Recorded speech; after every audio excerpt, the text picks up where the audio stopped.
4장 1절에서부터 11절 하나님 도성의 영광과 통치자 하나님에 대한 찬양 2편. 자, 오늘은 앞에 1편에 이어서 4장 2편을 강론하도록 하겠습니다. 4장 6절에서 보좌 앞에 수정과 같은 유리바다가 있고 보좌 가운데와 보좌 주위에 네 생물이 있는데 앞뒤에 눈들이 가득하더라 라고 말씀합니다. 자, 여기서 말하는 유리바다는 하늘 성전의 바닥을 가리킵니다. 출애굽기 24장 10절을 말씀해 보면 하늘 성전의 바닥, 마당과 같이 천국과 같이 빛난다 하는 말씀을 볼 수 있는데요. 그 하늘 성전의 바로 바닥을 말하는데, 자, 이것은 모세 성전의 물두멍 그리고 솔로몬 성전의 노세 바다의 그 거룩성을 반영합니다. 자, 그래서 이것은 용과 짐승의 세력을 이긴 거룩한 자들이 바로 하늘 바다가 있는 하늘 성전에 들어갈 수 있다라는 사실을 암시해 줍니다. 그래서 거룩함의 싸움을 싸워서 이길 것을 간접적으로 요청한다라고 말할 수가 있겠습니다. 자, 본문 4장 6절을 4장 5절과의 관계성 속에서 보게 되면 유리바다 위에 보좌에 앉으신 하나님께서 권능의 음성을 발하심으로써 통치권을 행사하고 계시다 하는 사실을 보여줍니다. 그래서 하나님의 음성은 바로 사탄과의 영적인 전쟁을 선포하시고 승리를 보증하신 음성이다 하는 사실을 보여준다고 말할 수가 있겠습니다. 자, 그래서 이 4장 5절 6절은 하나님께서 불이 섞인 유리바다, 15장 2절부터 4절에 보시면 거기에는 유리바다가 불이 섞인 유리바다라고 묘사되어져 있죠. 그렇게 거기서 불이 섞인 유리바다라고 묘사된 것은 하나님 백성들이 마귀의 모든 박해와 미혹, 불같은 시험을 잘 이겨냄으로써 마침내 유리바닷가에 서게 됐다 하는 사실을 암시해 줍니다. 그래서 바로 이 본문이 바로 이렇게 불이 섞인 유리바다 같은 그 마귀적인 바다를 잔잔하게 하셔서 수정과 같은 유리바다로 만드신 후에 그 위에 하나님 자신의 보좌를 세우셨다 하는 사실을 보여주는 것입니다. 자, 그래서 이 구약 성경에도 보시면 구약에서 홍해는 용이나 바다 괴물의 거처로 묘사되죠. 그래서 하나님 백성들이 가야 될 길을 가로막는 악의 세력으로 묘사되고 있다는 사실을 볼 수 있는데, 계시록에서도 마찬가지입니다. 계시록에서도 바다는 11장 7절의 그 무저갱과 같은 곳, 악의 진원지로 묘사되고 있다는 겁니다. 그래서 하나님께서 바로 이 악의 진원지를 정복해서 잔잔하게 해서 바로 그 위에 하나님 보좌를 두셨다는 사실을 보여주고 있는 겁니다.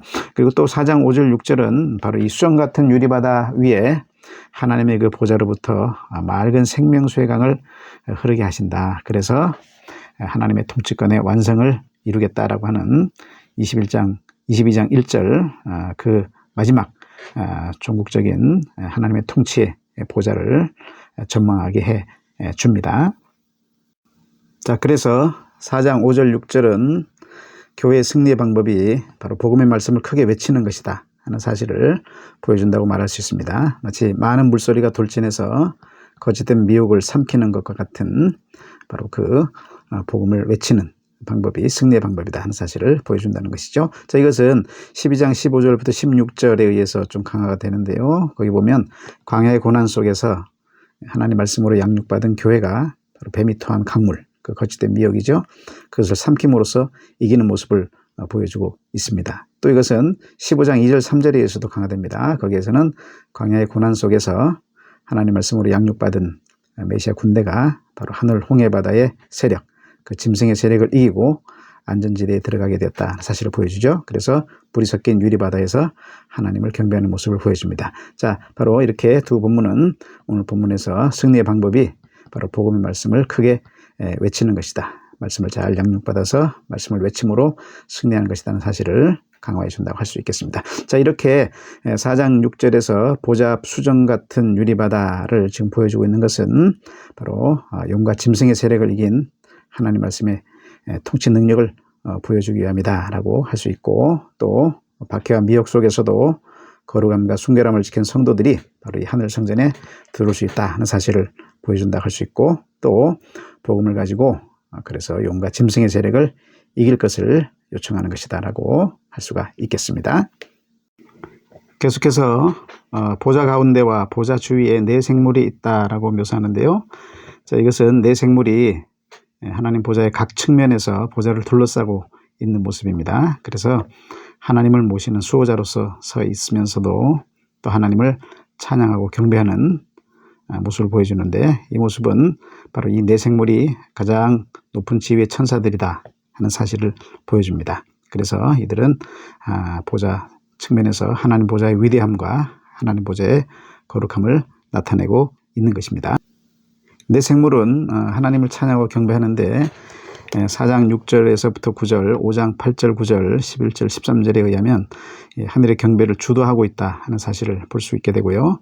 또 직접적으로 경배에 참여해서 아멘 할렐루야를 외치고 있다는 사실을 또 15장 14절이나 19장 4절에서도 볼 수 있고, 또 뿐만 아니라 하나님의 구속 사역을 돕는 역할을 한다는 사실도 볼 수 있습니다. 그래서 6장 1절부터 7절에 보면 어린 양이 인때는 사역을 돕는 역할을 하고 있고, 또 15장 7절에 보면 대접 쏟는 데 있어서도 그것을 전달하고 역할을 하고 있는 사실을 볼 수가 있습니다.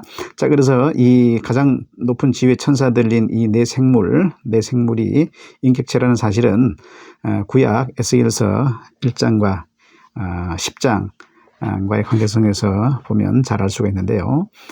에스겔서 1장에서는 네 생물, 본문과 같은 네 생물의 모습이 나타나고 있고, 그 네 생물에 대해서 에스겔서 10장 20절에서는 그 네 생물이 바로 그룹들이다, 하늘 천사들이다라고 명시적으로 말해주고 있다는 사실을 볼 수가 있습니다. 그래서 여기 본문에 나타낸 네 생물은 가장 높은 지위의 천사들이라는 사실을 알 수 있습니다.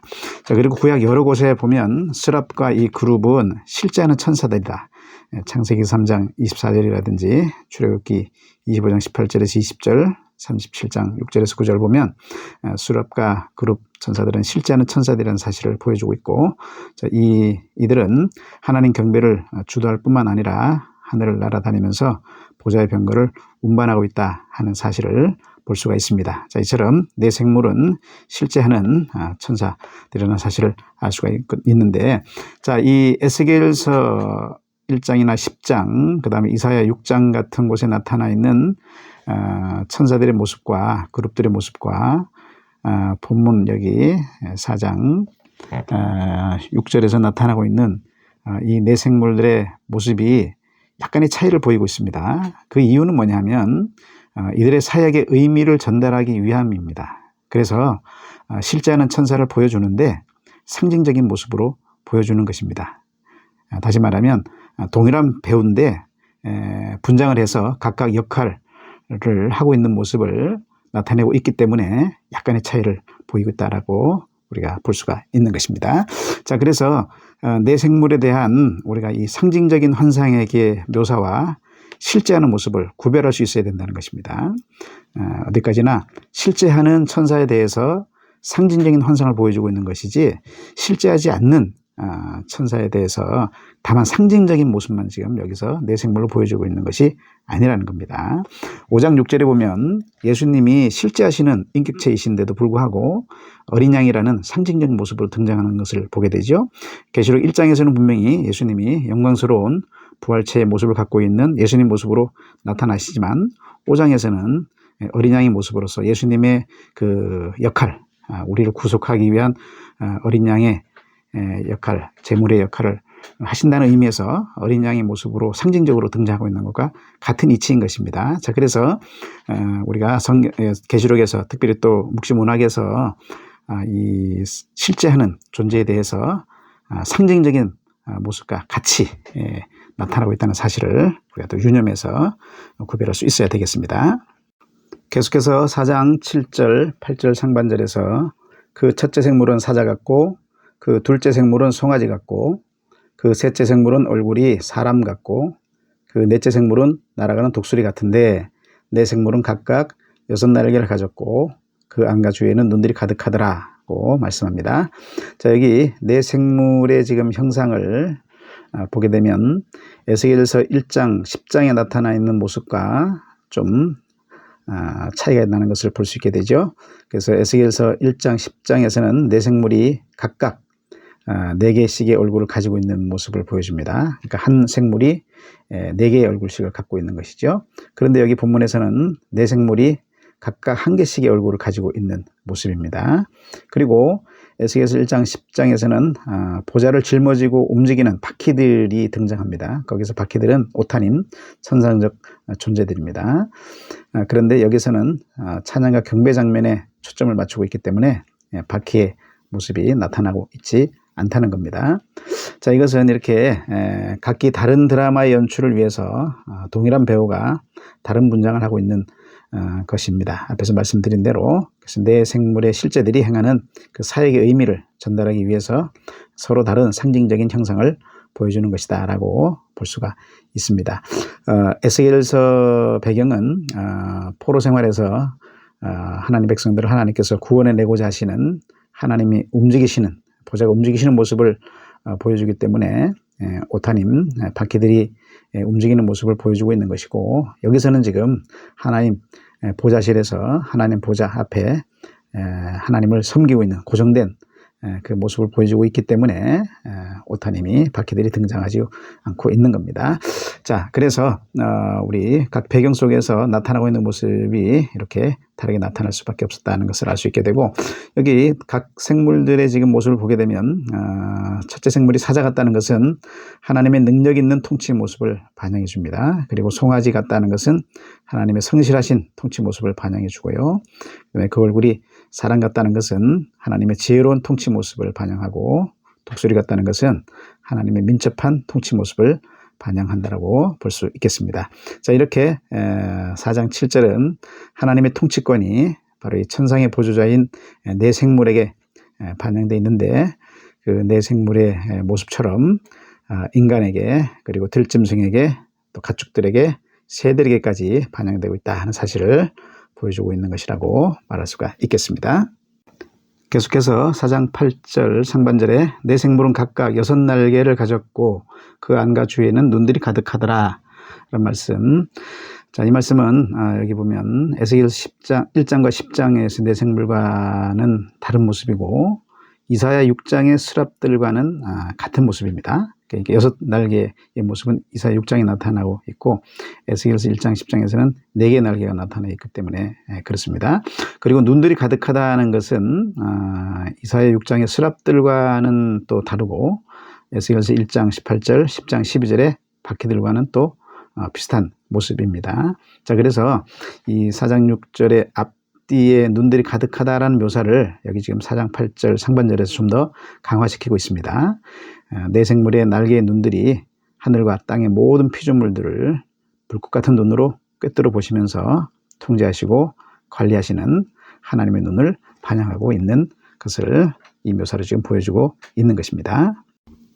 계속해서 4장 8절 하반절에서 9절에서 그들이 밤낮 쉬지 않고 이르기를 거룩하다 거룩하다 거룩하다 주 하나님 곧 전능하시니여 전에도 계셨고 이제도 계시고 장차 오실 이시라 하고, 그 생물들이 보좌에 앉으사 세세토록 살아계신 이에게 영광과 존귀와 감사를 돌릴 때에 라고 말씀합니다. 자, 여기 이 네 생물의 찬양과 경배의 모습은 4장 전체의 주안점인 바로 하나님은 그의 거룩하심과 능력, 주권으로 말미암아서 영광 받기에 합당하신 분이다 하는 사실을 분명히 보여줍니다. 그리고 거룩하다 거룩하다 거룩하다라고 하는 이 3중 반복은 하나님의 거룩성을 크게 강조하고 있는데요. 그래서 바로 하나님이 초월자시다 하는 사실을 보여주고 있습니다. 그리고 주 하나님 곧 전능하신 이라는 칭호는 우주에 대한 권능을 가지신 전능하신 이가 역사의 내재자로서 모든 피조물들에 대한 주권, 지배권을 갖고 계시다 하는 사실을 보여준다고 할 수 있습니다. 그리고 전에도 계셨고 이제도 계시고 장차 오실이라고 하는 이 3중 시간적인 이름은 1장 8절에서 등장하죠. 그래서 1장 8절의 칭호를 따른 것인데, 이것은 하나님이 과거, 현재, 미래를 주권적으로 통제하시는 분이다 하는 사실을 강조해 줍니다. 그래서 이 호칭은 앞에 주 하나님 곧 전능하신 이라는 칭호와 함께 더불어서 시간 세계 내에서의 모든 피조물, 특별히 교회에 대한 구원과 또 사탄과 악한 통치자 세상에 대한 심판을 행하시는 전능하신 주 하나님이심을 잘 보여주고, 자, 그러기에 경배받기에 합당하신 분이다 하는 사실을 잘 보여준다라고 할 수 있겠습니다. 그래서 이것은 우상숭배 거절로 인해서 박해와 미혹을 받고 있는 교회로 하여금 권능과 주권을 가지신 전능하신 주 하나님을 끝까지 바라보며 경배하는 바로 그 거룩한 영적 전쟁을 수행하게 독려한다라고 할 수 있고, 또 하나님 역사의 내재자로서 역사 속에 오셔서 구원의 완성과 하나님 나라 완성을 이루심으로써 만물을 완성할 때를 준비시킨다라고 할 수 있겠습니다. 자, 이것은 내 생물이 찬양만 하고 있지 않고 실제로 내 개인 때문에 관여해서 교회 구원 완성과 하나님 나라 완성에 참여하고 있다는 사실로 분명해집니다. 계속해서 4장 9절에서 보좌에 앉으사 세세토록 살아계시는 이에 대한 사중적인 찬양을 하고 있는데, 이것은 4장 8절 하반절에서와 마찬가지로 하나님 역사의 주권자이시다 하는 사실을 반복해서 지금 보여주는 겁니다. 4장 10절에서도 계속해서 나타나고 있습니다. 자, 그리고 여기 하나님에 대한 묘사를 보좌에 앉으시니 그리고 세세토록 살아계시는 이라고 이중적으로 지금 묘사하고 있는 것은 결국 하나님이 사탄의 보좌와 그 수와 통치자의 보좌를 무력화시키는 통치자시다 하는 것, 그리고 영원하신 하나님이 세상 약한 왕들의 그 일시적인 통치를 통제하시는 분이다 하는 사실을 암시해 주는 것이라고 볼 수 있고, 또 세상의 악한 통치자들의 그 박해와 미혹 속에 있는 교회로 하여금 영원하신 통치자 하나님을 의지하여 이기게 하실 것이다 하는 사실을 암시하시는 것이라고 할 수 있겠습니다.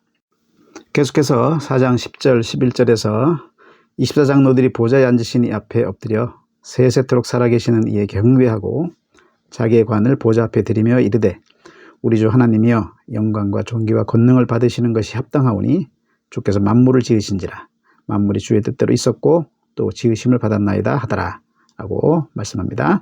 자, 여기 24장로들이 보좌에 앉으신 이 앞에 엎드리고 또 그 앞에 경배하고 또 자기의 관을 드리는 모습, 자, 이렇게 24장로의 모습이 아주 연속해서 엎드리고 경배하고 관을 드리는 모습을 보여주는 것은 바로 하나님만이 이런 경배와 찬양을 받으시기 합당한 분이다 하는 사실을 보여주는 것이라고 할 수 있습니다. 그리고 영광과 존귀와 권능을 받으시는 것이 합당하오니 주께서 만물을 지으신지라 만물이 주의 뜻대로 있었고 또 지으심을 받았나이다 하는 이 찬송은 바로 하늘에서의 내 생물의 찬양이 신적 속성에 기초한 것인 반면에 24장로들의 찬양은 바로 하나님의 창조 사역에 기초한 찬양이다 하는 사실을 보여줍니다. 그래서 구속받은 성도들이 땅에서도 하나님을 찬양하고 경배해야 된다. 창조주 하나님을 찬양하고 경배해야 된다는 사실을 보여주는 것이라고 할 수 있습니다. 모든 피조물들의 승리의 면류관이 영광이 하나님으로 말미암는 것이라는 이 찬양과 경배, 이 모습은 바로 이 찬양과 경배가 드려질 때 창조 세계를 통해서 하나님의 창조와 통치의 속성을 반영하고자 하셨던 그 하나님의 영광이 드러나게 된다. 그리고 만물의 완성을 이루고자 하시는 새 창조의 뜻이 성취될 것이다 하는 사실을 보여주는 것이라고 할 수 있습니다. 그래서 그때까지 하늘의 영광스러운 경배를 힘입어서 고난 속에서도 창조세계에 나타난 하나님의 통치권을 끝까지 의지하면서 계속해서 창조주 하나님을 경배해야 된다 하는 사실을 알 수가 있겠습니다. 자, 그래서 4장을 요약하면 4장은 바로 세상의 인간 타락으로 인해서 악한 자의 통치에 떨어졌지만 창조를 유지하고 그리스도의 구속의 때를 바라보게 하신 그 자연 언약, 노아 언약으로 인해서 여전히 하늘과 땅의 창조 세계가 하나님의 통치권 속에서 조존된다는 사실을 보여줍니다. 그러면서 이 재창조하시는 역사가 그리스도의 구속의 기초 위에서 성령의 구속 적용으로 말미암아 시작된다는 사실을 전망하게 합니다. 자, 그래서 이러한 사실은 바로 하나님이 창조주시기 때문에 온 우주의 피조물, 특별히 하나님 백성들에게서 창조주 하나님으로 섬김 받으셔야 하는 일이 지속되어야 한다는 사실을 잘 보여주는 것이라고 말할 수가 있겠습니다.